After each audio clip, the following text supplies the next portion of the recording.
Hello students, तो इससे पहले वीडियो में हमने पढ़ा था 2 डायमेंशनल स्पेस लैटिस। अब हम पढ़ेंगे 3 डायमेंशनल स्पेस लैटिस।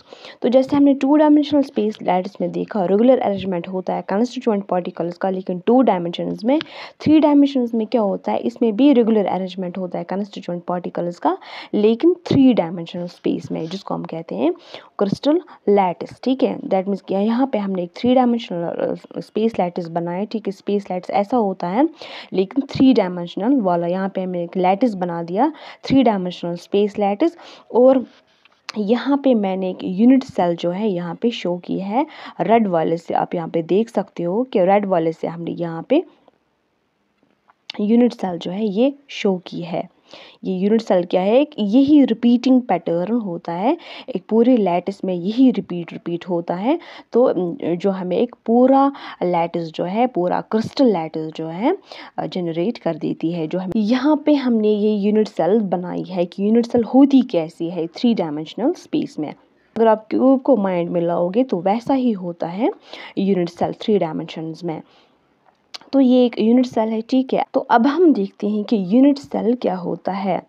यहाँ पे हमने एक यूनिट सेल बनाई है। यूनिट सेल एक स्मॉलेस्ट 3 डायमेंशनल रिपीटिंग पैटर्न होता है। दैट मीन्स कि ये पूरे क्रिस्टल में रिपीट हो जाता है। ठीक है, हर एक डायरेक्शन में, डिफरेंट डायरेक्शंस में यही यूनिट सेल जो है ये रिपीट हो जाता है। ठीक है, एक कंप्लीट क्रिस्टल दे देता है। ठीक है, तो हमें एक कंप्लीट क्रिस्टल दे देता है, that is a unit cell. 6 parameters होते हैं। जो यूनिट सेल होती हैं उसमें 6 पैरामीटर्स होती हैं। दैट मीन्स कि इसके 6 पैरामीटर्स होते हैं। ABC इसके साइड्स हो गए, इसके लेंथ हो गए, और अल्फा बीटा गामा इसके एंगल्स हो गए। अगर हम इनको एंगल्स बोलेंगे, और इनको लेंथ्स और साइड्स बोल देंगे। ठीक है, साइड्स और लेंथ्स। दैट मीन्स कि एक यूनिट सेल में कितने पैरामीटर्स होते हैं, 6 पैरामीटर्स होते हैं। एक तो होते हैं उनकी 3 sides as well as 3 angles. ज़रूरी नहीं है कि ये साइड्स बराबर होंगे, ज़रूरी नहीं है कि ये एंगल्स भी बराबर होंगे। दैट मीन्स कि साइड्स और एंगल्स बराबर नहीं हो सकते, हो भी सकते हैं और नहीं भी हो सकते हैं, ये इक्वल एक दूसरे के। अब हम पढ़ेंगे characteristics of crystal lattice. Crystal lattice के कुछ कैरेक्टरिस्टिक्स हम पढ़ेंगे।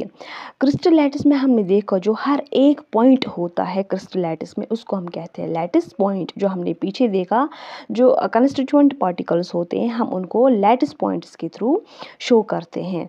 तो each point in crystal lattice represents 1 constituent particle. अभी हमने बोला कि जो हर एक कंस्टिट्यूएंट पार्टिकल है वो क्या रिप्रेजेंट करता है, एटम, आयन और मॉलिक्यूल।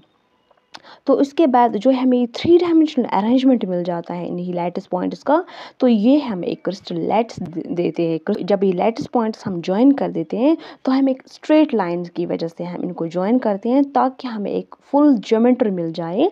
लैटिस, पूरी लैटिस का हमें फुल ज्योमेट्री मिल जाए।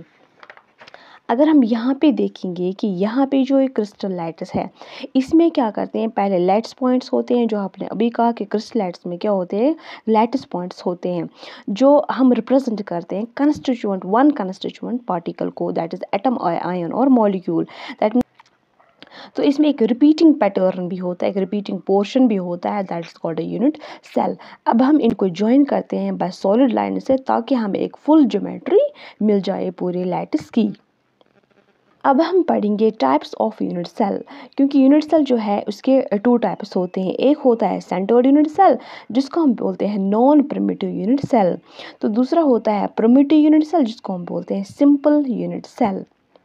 तो प्रिमिटिव यूनिट सेल ऐसे यूनिट सेल होती है, या ऐसे सिंपल यूनिट सेल होती है जिसके सिर्फ कॉर्नर्स पे लैटिस पॉइंट्स होते हैं। ये हमने इसे भी पहले भी पढ़ा कि जो सिंपल यूनिट सेल या प्रिमिटिव यूनिट सेल होती है उसके सिर्फ कॉर्नर्स पे लैटिस पॉइंट्स होते हैं।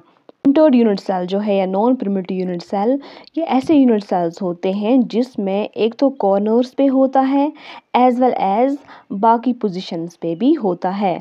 जैसे फेसेस पे होते हैं, एंड सेंटर्ड होते हैं, एंड बॉडी सेंटर्ड होते हैं। दैट मीन्स हम कहेंगे कि जो सेंटर्ड यूनिट सेल है ये 3 टाइप्स के होते हैं। जो सेंटर्ड यूनिट सेल होती हैं इसके 3 टाइप्स होते हैं। एक होता है फेस सेंटर्ड यूनिट सेल्स। ये ऐसे यूनिट सेल्स होते हैं जिनके कॉर्नर्स पे भी लैटिस पॉइंट्स होते हैं एज वेल एज फेस के सेंटर पे भी। क्योंकि जो अगर हम क्यूब को ले लेंगे उसके 6 फेसेस होते हैं, दैट मीन्स कि एक तो 8 कॉर्नर्स होते हैं और 6 फेसेस होते हैं। दैट मीन्स कि फेस सेंटर्ड यूनिट सेल्स ऐसे यूनिट सेल्स होते हैं जिनके कॉर्नर्स पे भी लैटिस पॉइंट्स होते हैं एज वेल एज फेस के सेंटर में 6 फेसेस हैं और इन सभी 6 फेसेस के सेंटर में भी एक एक लैटिस पॉइंट होता है। इसको हम कहते हैं फेस सेंटर्ड यूनिट सेल। तो बॉडी सेंटर्ड यूनिट सेल में क्या होता है, ये ऐसे यूनिट सेल्स होते हैं इनके कॉर्नर्स पे यूनिट सेल्स होते हैं as well as body center में। ठीक है, बॉडी के सेंटर में एक लैटिस पॉइंट्स होता है एज वेल एज कॉर्नर्स पे भी। एंड सेंटर्ड यूनिट सेल्स ऐसे यूनिट सेल्स होते हैं जिनके कॉर्नर्स पे लैटिस पॉइंट्स होते हैं टू एंड्स जो होते हैं, या हम अपोजिट फेसेस बोलेंगे, इनके सेंटर में भी एक एक लैटिस पॉइंट होता है। दैट मीन्स के एंड सेंटर्ड यूनिट सेल्स ऐसे यूनिट सेल्स होते हैं जिनके कॉर्नर्स पे लैटिस पॉइंट्स होते हैं as well as to opposite faces पे भी लैटिस पॉइंट्स होते हैं।